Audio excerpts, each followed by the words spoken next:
The lights died on floor 41 and took my breath with them. 1 second, the elevator was humming, all brushed steel, and my own tired reflection staring back at me from the doors. The next, black, total, immediate, the kind of dark that has weight to it, that presses against your eardrums like water. The car dropped 6 inches and caught with a groan that I felt in my teeth. Somewhere below us, a woman's voice, low, even, terrifyingly calm, said, "Well, that's not ideal." My name is Robin Ashford. I was 26 years old, holding a manila folder against my chest like a shield, and I was not alone in that elevator. I would spend the rest of my life grateful for that, though I didn't know it yet. What I knew, in that first stretched-out minute, was that the folder in my arms contained 11 months of falsified vendor invoices, that my hands were shaking hard enough to rattle the paper, and that the person breathing in the dark 4 feet away from me was the CEO everyone in the building called, never to her face. The widow of Vantage Row. If you're the kind of person who likes stories that don't let you go once they've got you, do yourself a favor and subscribe to the channel before we go any further. You're going to want to be here for the rest of this one. I'd taken this elevator 100 times without thinking twice about it. I worked 4 floors below the executive suite in a windowless annex where the forensic accounting team processed acquisition paperwork nobody upstairs ever read closely. I was good at my job in a way that made no noise. I noticed decimal points that didn't belong. I noticed vendors that existed only on paper. 6 weeks earlier, I'd noticed a shell logistics company billing Vantage Holdings 4 times market rate for freight that never left the warehouse, and I had spent every night since building a case nobody had asked me to build. Because somebody had to, and because the version of me that let things like that slide had died with my father. I was 12 when Vantage Row lost power for 11 hours during a summer storm, and my father sat me and my little sister at the kitchen table with a single flashlight between us and made us laugh until the lights came back. I still carried that flashlight, small, silver, dented on one corner, his initials scratched into the base with a pocket knife. It lived in the bottom of my bag the way a held breath lives in a chest, always there, always ready. Because the power at my own apartment had a habit of stuttering out when I let the bill run too close to the edge, which was often because I was paying for 2 lives on one salary and my sister's marine biology degree wasn't going to fund itself. That folder was supposed to go to the general counsel's office. It ended up in my hands on the 41st floor because the general counsel was out sick, and because Desmond Cray, the chief operating officer, had smiled at me in the hallway that morning and said the words that would later make sense of everything. "Take it up yourself, Ashford. I hear she likes seeing the little details in person." I know now that he wanted me on that elevator. I didn't know it then. Then, I only knew that the doors had opened on the executive floor at the exact moment Elena Voss stepped out of her office to catch it, and that some part of me had frozen the way prey freezes, and that she had looked at me, really looked, the kind of look that catalogs a person in under 2 seconds, and said, "Going down. Get in or don't." I got in. The doors closed, the numbers ticked, and then, between 41 and 42, the whole tower went dark around us like something had reached out and switched off the sun. The subscribe reminder lives above. The story does not pause for it again. It does not pause for anything. For the first 90 seconds, neither of us spoke. I could hear her breathing, controlled, unhurried, the breathing of a woman who had decided panic was a luxury she didn't stock. I could smell her, too, once the recycled air in the car had nowhere left to go but toward us, clove and wet slate, something cold and precise underneath something that had, once, been warmer. I registered it the way you register a name you'll remember for the rest of your life.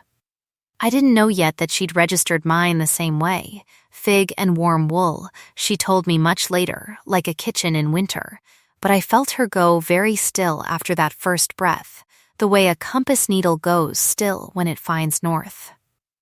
Emergency line's dead, she said.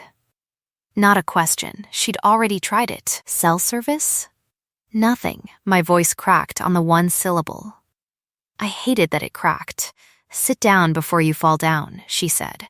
And it wasn't unkind, it was simply true, because my knees had started to go.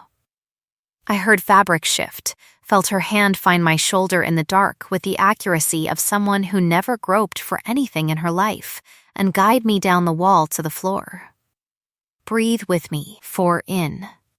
Hold for 4. 4 out. You don't have to, I know I don't have to, she said. Breathe, I breathed. 4 in. 4 out. Somewhere around the 5th cycle, I remembered the flashlight. I dug it out of my bag with fingers that had finally stopped shaking quite so badly and thumbed the switch. The little beam was weak and yellow, and it was, in that moment, the single most beautiful thing I had ever seen. It caught her face first, sharp jaw, dark eyes gone wide for exactly 1 unguarded second before the composure slid back over them like a door closing. And then the 4 steel walls of the small world we were now going to share for however long it took someone to notice we were missing. Handy, she said, looking at the flashlight instead of at me, which I would come to learn was its own kind of tell. My father's, I said. Old habit, good habit. She said it like a verdict. Then, quieter, almost to herself, I don't leave people in the dark. I intend to get us out of this one. I didn't know yet that I would hear her say some version of that sentence 3 more times before this story was over, or that it would end up meaning something entirely different from mechanical failure by the time she said it last. The maintenance panel took her 4 minutes to find by feel, and another 11 to pry open, with the emergency bar bolted under the handrail, which told me 2 things: that she had read the safety card taped inside every Vantage elevator, and that she was strong enough to bend steel when she wanted something. Behind the panel was a mess of wiring that meant nothing to me, and apparently not much more to her, because she swore once, softly, and sat back on her heels. I can rewire a spreadsheet, I offered. Not a building. What can you rewire in a spreadsheet that would help right now? Nothing. I was trying to make you laugh. The silence that followed had a different texture than the silence before it. It almost worked, she said, and there was something in her voice I hadn't expected from a woman who terrified an entire building of executives into silence with a raised eyebrow, something that sounded, absurdly, like the beginning of relief. We talked, after that, because the dark makes people talk. She asked what I did 4 floors down. I told her forensic accounting, and something in her posture changed, went alert in a way I felt more than saw. I didn't tell her about the folder yet. I didn't know if I trusted her yet, and trust, I was starting to understand, was not a thing this woman handed out for free. Ashford, she said, testing the name. Robin Ashford. You know my name? I know every name on my payroll. A pause. I don't usually remember the faces that go with them, but you remember mine.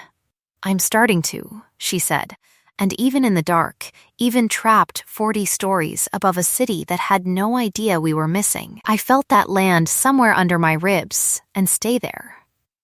It took 6 hours and 41 minutes for the backup generator to kick in, and the fire crew to pry the doors on floor 40.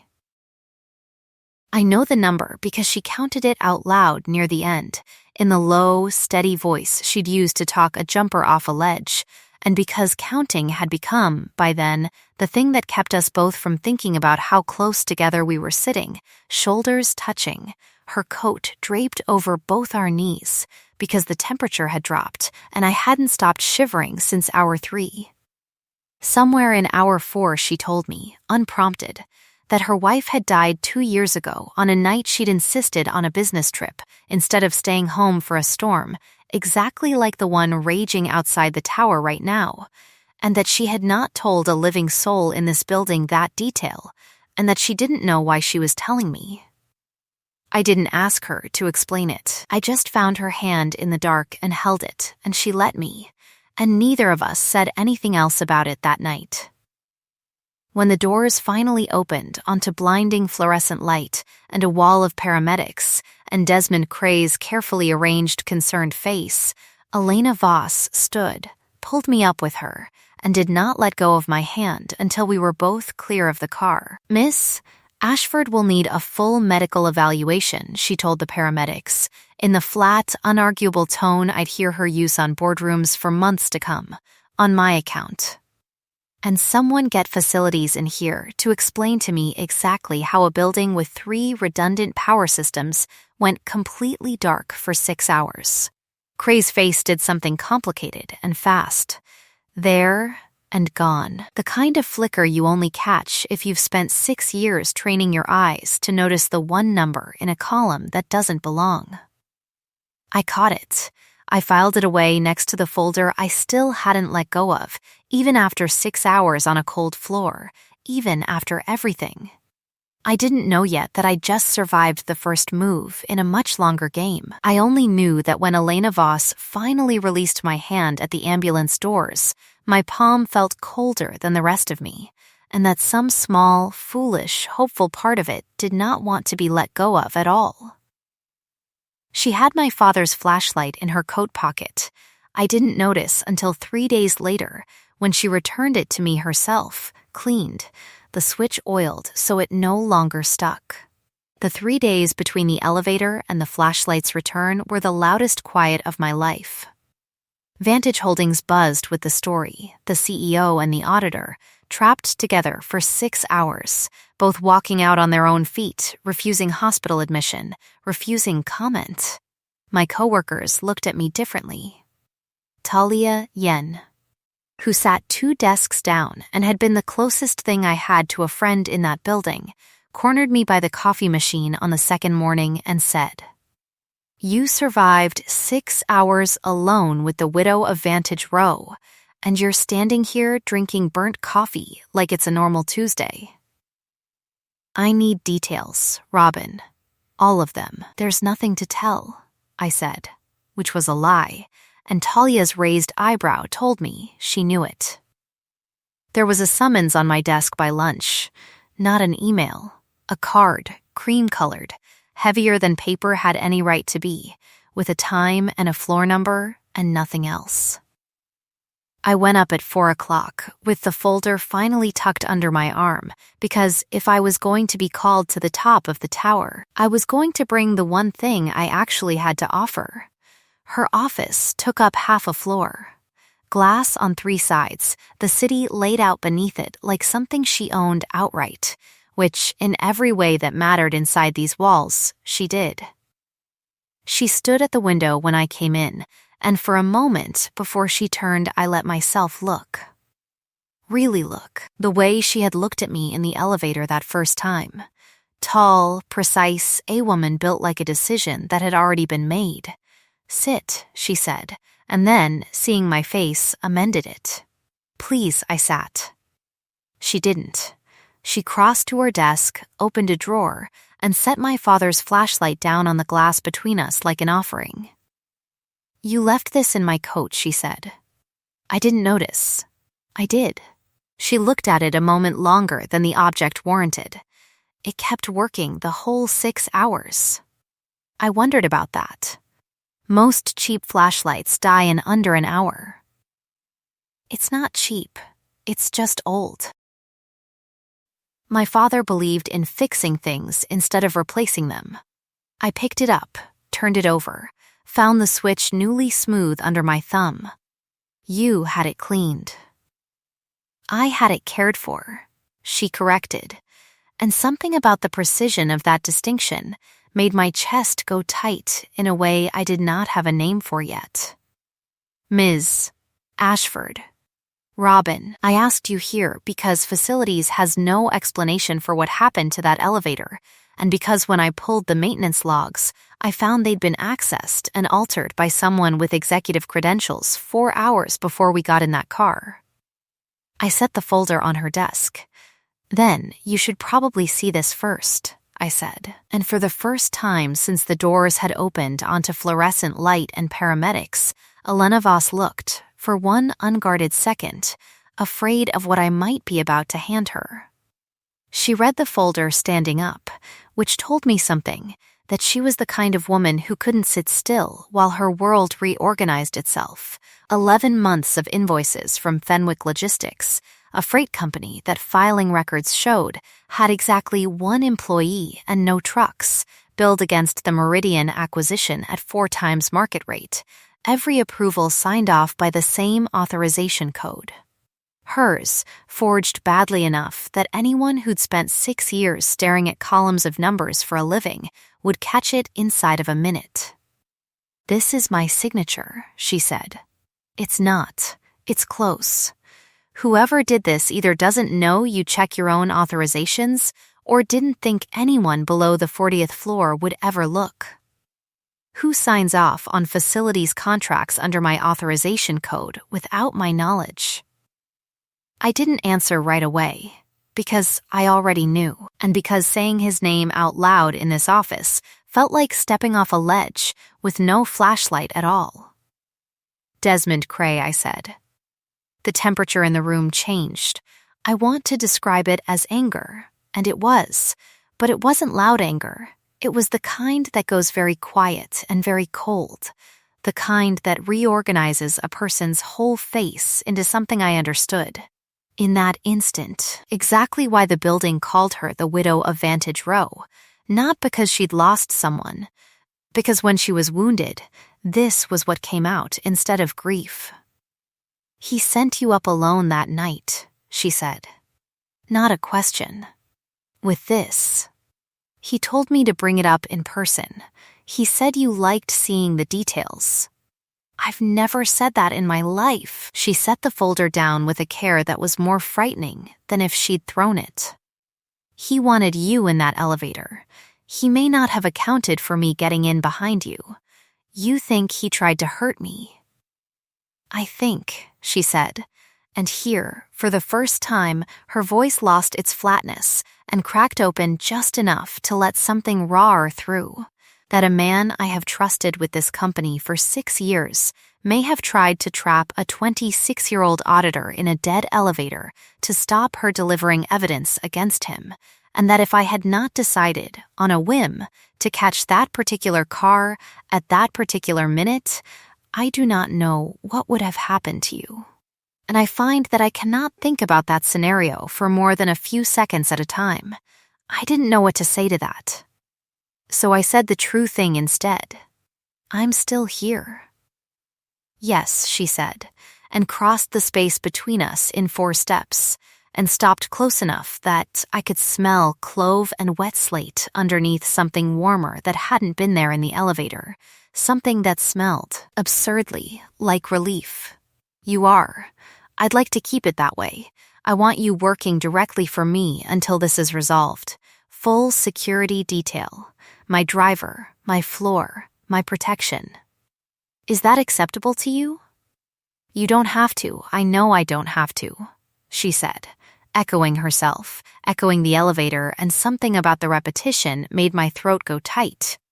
"I'm asking anyway. Is it acceptable?" I thought about my apartment with its stuttering power and its unpaid bill sitting on the counter.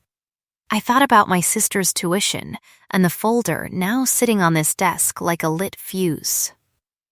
I thought about the 6 hours on a cold floor and a hand that had not let go of mine until it absolutely had to. "Yes," I said. I moved into the East guest suite of her penthouse 2 days later, ostensibly for security. 2 armed men I never learned the names of sat outside my door in shifts I was told not to acknowledge. Priya, who had run Elena's household for 11 years and looked at me on my first morning with an expression I couldn't read, set a place for me at the breakfast table without being asked, across from Elena's chair, and said only, "She doesn't usually have guests at that table." The penthouse was the kind of wealth that doesn't announce itself. No gold, no marble excess, floors of pale oak worn soft by decades of careful feet, art that had been chosen rather than acquired, a kitchen with knives kept sharp enough to shave with, which told me someone in this apartment actually cooked. I found out on my third night that it was Elena when I came out at 11 for water and found her at the stove in bare feet and a t-shirt, making something that smelled like ginger and broth that made my whole chest ache with a homesickness I didn't have words for. "Can't sleep either," she said. "Not a question." "What is that?" "Kanji. My mother used to make it for me when I was sick as a child. I make it now when I can't turn my mind off." She looked at the pot, not at me. "Would you like some?" I said yes. We ate at the counter at midnight in near silence, and it was, without competition, the best meal I'd had in 3 years, and I told her so, and she looked at me like I'd handed her something rare. "My father used to make lentil soup during blackouts," I told her, because the silence had gotten comfortable enough to fill with things that mattered. Whatever was cheapest, whatever we had. "It's still the only soup I actually like." She didn't say anything to that. She just nodded, the way she nodded at things in board meetings that she intended to act on later, and I didn't think anything of it until 3 weeks after that, when lentil soup started appearing in her kitchen with a frequency that could not have been accidental. The insiders noticed me before I noticed them noticing. A junior VP named Grierson made a comment in the elevator, a different elevator, thank God, about charity cases and how far a woman could get riding a CEO's guilt. I didn't respond. I didn't have to. Elena's assistant, a sharp-eyed woman named Farah, reported it to her within the hour, and Grierson found himself reassigned to the Ohio office by Friday. I hadn't asked for that. I found out it had happened when Talia texted me a screenshot of the internal memo with 4 exclamation points. Marcus Idowu, Elena's head of security, took longer to come around. He'd run background on me within a day of my moving in.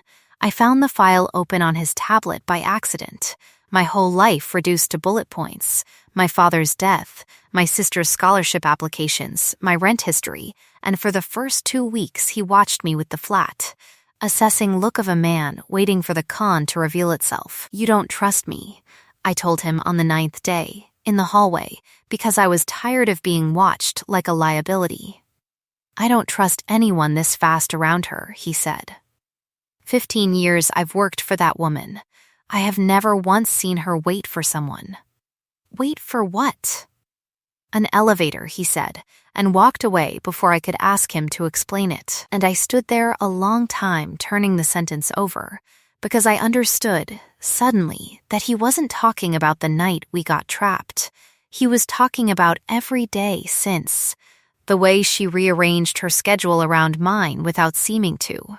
The way she'd started taking the stairs down 4 flights just to walk past the annex where I worked. The way, when I stepped into any elevator in that building now, at any hour, more often than statistics could explain, she happened to be already inside it. The first time she touched me on purpose, not steadying me in the dark, not guiding my hand to a doorway, but touching me because she wanted to, was on the balcony of the penthouse on a night the wind had teeth in it. I'd come out for air. She followed 2 minutes later with a blanket she didn't need for herself and settled it around my shoulders, her hands lingering at the collarbone a half-second longer than the task required. "You're cold," she said. "I'm fine. You're always cold on this balcony." "I've noticed." Her thumb brushed the edge of my jaw, feather light, testing. "Tell me if I've read this wrong." "You haven't," I said. And that was as far as it went that night, a hand against my face, a breath held between us, her forehead resting against mine for 4 long seconds, before she stepped back like she'd caught herself doing something she'd promised not to do yet. But I carried the shape of that touch to bed with me, and I understood, lying awake in the guest suite with the city lit up gold below the window, that I had stopped thinking of this as protective custody 2 weeks ago and had not told her, and needed to. I never got the chance because the next morning Marcus found the second altered access log, and everything after that moved too fast for balconies. The second log placed Desmond Cray's credentials at the executive floor's power junction at 2:47 a.m., 4 hours before Elena and I stepped into that elevator, a full night's head start on sabotage that the first log hadn't shown. Marcus brought it to her office at 7 a.m., with his jaw set like a man who'd found something he wished he hadn't. I was there because I was always there now, curled into the chair by her window with my own laptop, cross-referencing Fenwick logistics against every acquisition Vantage had made in 3 years. 2:47, Elena read aloud, and something in her voice had gone very still. He didn't disable the elevator on a whim. He planned 6 hours in the dark. Or worse, Marcus said. That junction also controls the fire suppression override on 41. If that generator hadn't kicked when it did, don't, Elena said. One word, quiet, and Marcus stopped. I felt it before I understood it, a pressure behind my sternum that had nothing to do with fear and everything to do with the sudden, sharp awareness of how close we had come, both of us, to a version of that night that didn't end with lentil soup and a balcony and her thumb against my jaw. My skin went cold in a way the room's temperature didn't explain. I registered, distantly, the way Elena's head turned toward me exactly then, the way her nostrils flared once, reading something in the air I hadn't said out loud. "You're frightened," she said. "I'm fine, Robin. My name, not Ashford," and the shift undid something in me. "I can smell it on you. Don't tell me you're fine." I hadn't known, until that moment, that fear had a scent, or that she'd learned mine well enough to catch it under whatever else was in the room. I opened my mouth to deflect and found I didn't have it in me anymore. "He tried to kill you," I said, "both of us, and I keep running the numbers and I can't make them add up to anything except that." She crossed the office and knelt in front of my chair, which put her below me for the first time since I'd met her, her hands closing over mine where they'd gone white-knuckled on the laptop's edge. "Then we'll make him answer for the numbers," she said. "That's what you're good at. Let me be good at the rest." Cray's counterattack came 4 days later, and it did not come for the ledgers. It came for my sister. Dahlia called me at 11 at night, her voice thin and strange, saying a man had approached her outside her dorm at Coral Bay, claiming to be from a scholarship committee, asking detailed questions about me, about Vantage Holdings, about whether I'd discussed my work at home. I was on a plane within the hour, Elena beside me, though I hadn't asked her to come. Her jaw set in the particular way I now understood meant she had moved past anger into something colder and more useful. "He's not stupid," she said, somewhere over darkened farmland, her hand wrapped around mine on the armrest like she could keep the plane in the air through sheer force of grip. "He can't touch the evidence directly, so he's showing you what he can touch instead. She's 20 years old. She has nothing to do with this. I know." Elena's thumb moved once across my knuckles. "I promised you I don't leave people in the dark. I meant it about her too."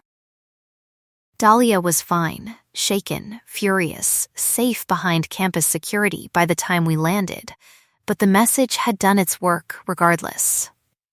2 days after we returned, an anonymous packet landed in 3 financial reporters' inboxes, photographs doctored to suggest Elena Voss had been having an affair with a subordinate she'd elevated above more qualified staff. My name and photo included, my sister's scholarship application attached as supposed proof of favors bought and paid for. By 9 a.m. It was trending under a headline that made my stomach turn inside out, the widow's new obsession. Alana's mask came down over her face like a portcullis. I watched it happen in real time, in the kitchen, over coffee neither of us drank, and understood that this was the version of her the whole company feared, the version that had built an empire on the doctrine her mother had raised her with, that control was the only thing that couldn't be taken from you, that softness was a door left open for exactly this kind of knife. I should leave, I said. Go stay with Talia. Take the pressure off you. No. One word. Immediate. Almost sharp enough to hurt. Elena. I have spent 2 years since I lost Marguerite making sure nothing in my life could be used against me again, she said, and her voice cracked exactly once on the name, the first time I'd heard her say it aloud. I built walls so high I forgot what it felt like to want someone on the other side of them, and then a stranger's flashlight worked in a dead elevator, and I found I wanted you there anyway, knives and all. I am not sending you away because a coward with a stolen access code decided to point a camera at us. Tell me to stop wanting that, and I will. Otherwise, I'm asking you to stay. I don't want you to stop, I said, and the words came out smaller than I meant them, and truer. Then stay, she said, and reached for me the way a person reaches for the one steady thing in a room that's tilting. And I let her. And for a while, the smear campaign and the reporters and Desmond Cray's careful poison receded to the size of something we could survive as long as we survived it together. We found the proof 3 days later, and it was, in the end, exactly the kind of thing I'd spent 6 years training my eyes to catch, a single decimal point out of place in a wire transfer routing number, a Fenwick Logistics account that traced, through 4 shell companies and one very sloppy offshore filing, directly to a numbered account with Desmond Cray's late mother's maiden name on it. I built the trail across 40 hours with almost no sleep, fig and warm wool and cold coffee, and Elena at my shoulder the entire time, reading over printouts, ordering food I mostly forgot to eat, once pressing a kiss to the crown of my head so briefly I almost convinced myself I'd imagined it. Cray came for us himself the night before we planned to take it to the board. He was waiting in the penthouse garage when Elena's car pulled in, security detail delayed by a fabricated emergency call 2 floors up that Marcus would later trace back to Cray's own assistant. He had a gun I didn't know he owned, and a voice gone thin and ugly with the particular fury of a man who has just watched 2 years of careful theft come apart in a single week. You couldn't leave it alone, he said to me, and there was nothing calm left in him, nothing of the smiling COO who'd sent me up an elevator with a folder 6 weeks ago. Fat little nobody from the annex. You should have thanked me for even noticing you existed. Step back from her, Alana said, and her voice had gone to absolute 0, the alpha command underneath it so total that I felt Cray's whole body flinch toward obeying before his rage overrode it. You'd have let her ruin everything I built, he said. For what? Because she's got a sad story and a nice smell? You don't even know what real control costs, Elena. Your mother knew. I learned it from watching her. My mother's dead, Elena said, and so is whatever you thought you understood about what I'd allow to happen to the people I love. She moved before I could stop her, putting her body between the gun and mine with a speed that didn't look like choice so much as instinct, and the shot that followed caught her high in the shoulder instead of wherever it had been aimed, and the sound of it is the only part of that night I still hear sometimes, in the space between sleeping and not. I don't remember deciding to move. I remember the flashlight was in my hand, old habit, always in my bag, some part of me reaching for the one tool I trusted in the dark. And I remember the beam catching Cray full in the face at the exact second Marcus's team came through the garage's east entrance. And I remember Elena, bleeding, refusing to go down, catching Cray's wrist and twisting the gun free with a strength that had nothing left of restraint in it. And I remember screaming her name into the sudden crowded noise of security radios and running feet. "Don't," I said, when her hand tightened on the weapon a half second too long, when something in her face went somewhere I didn't recognize and didn't want to. "Elena, look at me. Don't become what he is. I don't need him dead. I need you here." She looked at me. The something terrible in her face receded, slow, like a tide going out, and she set the gun down on the concrete with hands that were shaking now, finally, the fear arriving 4 seconds too late to matter. "Okay," she said, to me, only to me. Okay, Marcus's people had Cray on the ground in under a minute. It was, in the end, that easy and that hard. The board hearing happened 9 days later, Elena's arm in a sling, my testimony backed by 11 months of documents laid out in an order even the most reluctant board member couldn't argue with. Cray's own numbered account, the shell company filings with his mother's maiden name, the falsified authorization codes, the maintenance logs placing him at that junction box at 2:47 in the morning. All of it projected onto a screen in front of 40 people who had spent years pretending not to notice what he was. I stood at the front of that room, the same room where junior staff weren't usually permitted to speak, and read the numbers out loud in a voice that did not shake, not once, and watched the color leave his face degree by degree as every excuse he tried collapsed under its own weight. When his lawyer suggested I couldn't have found all this alone, I looked him dead in the eye and said, "I've spent 6 years reading columns of numbers that lie to everyone but me. This is the first time anyone with power in this building bothered to listen when I said so." Cray was arrested in the parking garage of his own attorney's office 2 hours after the board voted unanimously to terminate him and refer the case for prosecution. Grierson, whose comment in the elevator I'd never forgotten, resigned before he could be asked to. The reporters who'd run the smear campaign issued corrections buried on page 9, which mattered less, in the end, than the moment Elena Voss stood in front of a bank of cameras on the tower steps, my hand in hers in full view of anyone who cared to look, and said, "Robin Ashford saved this company and very possibly saved my life, and I am done pretending that isn't also the least interesting thing about her." That night, back in the penthouse, with the door locked and Marcus's people finally stood down and the city gone quiet below the window, she knelt in front of me the way she had the day the second log surfaced. Except this time, there was no fear left between us, only the long, unhurried thing that had been building since a dead elevator and a working flashlight.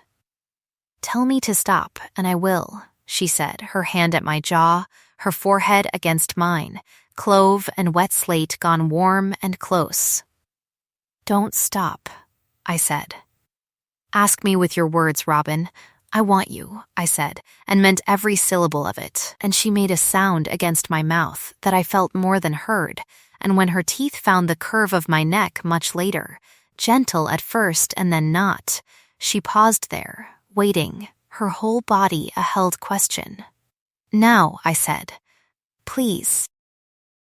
The bond snapped into place like something that had always been half-finished, waiting for this exact moment to complete itself, warmth flooding down every nerve I owned, and somewhere in the golden, wrecked, overwhelming aftermath of it, I heard her laugh. Actually, laugh, unguarded, disbelieving, against my collarbone, and thought, This is what 6 hours in the dark bought me. 6 months later, the tower balcony where she'd first touched my face on purpose held 60 folding chairs and a single arch made of white orchids, because I'd once mentioned, half asleep, that the greenhouse near my father's old apartment used to grow them, and Elena, apparently, forgot nothing. She proposed on an ordinary Tuesday, not at the office, not at a party, but in the greenhouse itself, a private after-hours tour she'd arranged through 3 separate favors: night-blooming jasmine opening around us in the dark, a small box in her palm that she opened without ceremony because ceremony had never been the point. "I don't have a wound left that you haven't tended," she said. "I don't have a wall left that you haven't found a door in. I would like to stop pretending I'm still deciding whether I'm yours. Marry me, Robin, bond with me properly, in front of everyone, so nobody in this city ever mistakes what you mean to me again." I said yes before she finished the sentence. The wedding was small and loud with the people who mattered. Talia cried through the entire ceremony and blamed the wind. Priya wept openly and unapologetically at the head table. Marcus, in a suit that clearly still felt like a costume to him, toasted us with a story about an elevator and a flashlight, and said, "At the end of it, 15 years I worked for a woman who never waited for anyone. I've never been happier to be wrong." Dahlia, freshly accepted to a marine biology program at Coral Bay on a full scholarship neither of us had applied for, and that Elena, when asked, only smiled and said had found her on its own, stood up beside me the entire ceremony and did not stop grinning. Desmond Cray took a plea deal 8 months later, 12 years, restitution that would take the rest of his life to pay, his name stripped from every filing at Vantage Holdings as though the company were scrubbing a stain. Grierson never found work above entry level again. The reporters who'd printed the smear ran a second correction, this one on the front page, at Elena's quiet insistence, because she said some debts should be paid where everyone could see them. My apartment sat empty for months before I finally let it go, the unpaid bill on the counter replaced, long since, by a life where the lights simply never went out. I kept my father's flashlight anyway. It sits now on the nightstand in the house Alina and I share above the city, freshly oiled, batteries changed every year on the anniversary of that first dead elevator, not because we need it anymore, but because some lights are worth keeping even after the dark is gone for good. On the morning after our bonding ceremony, I woke to sunlight pouring gold and unbroken across the bed, across her shoulder, across the small silver flashlight sitting where it always sits, no longer needed, never quite put away. Elena's hand found mine without either of us fully waking, the way it had found mine in a dead elevator on a night neither of us had asked for, and neither of us, in the end, would have traded for anything. There is a particular kind of vanishing that happens to people no one thinks to look at twice. The quiet ones, the overlooked ones, the ones who learn to take up as little space as possible, because the world has taught them that's the safest way to survive it. And there is, if they are lucky, a particular kind of morning that undoes all of it at once, sunlight where there was darkness, a hand that does not let go, a name spoken like it was always worth remembering. I had spent a lifetime believing I was easy to leave behind. It took one dead elevator, one stubborn light, and one woman who refused to let either of us stay lost in the dark to teach me I had simply been waiting, all along, for someone to finally look. The end.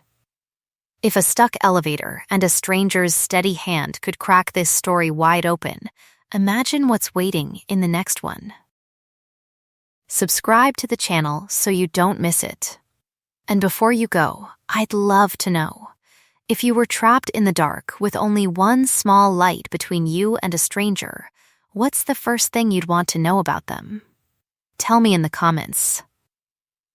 Thank you for staying in this story until the very last line of light. I'll see you in the next one, where another quiet, overlooked woman is about to be seen for exactly who she is.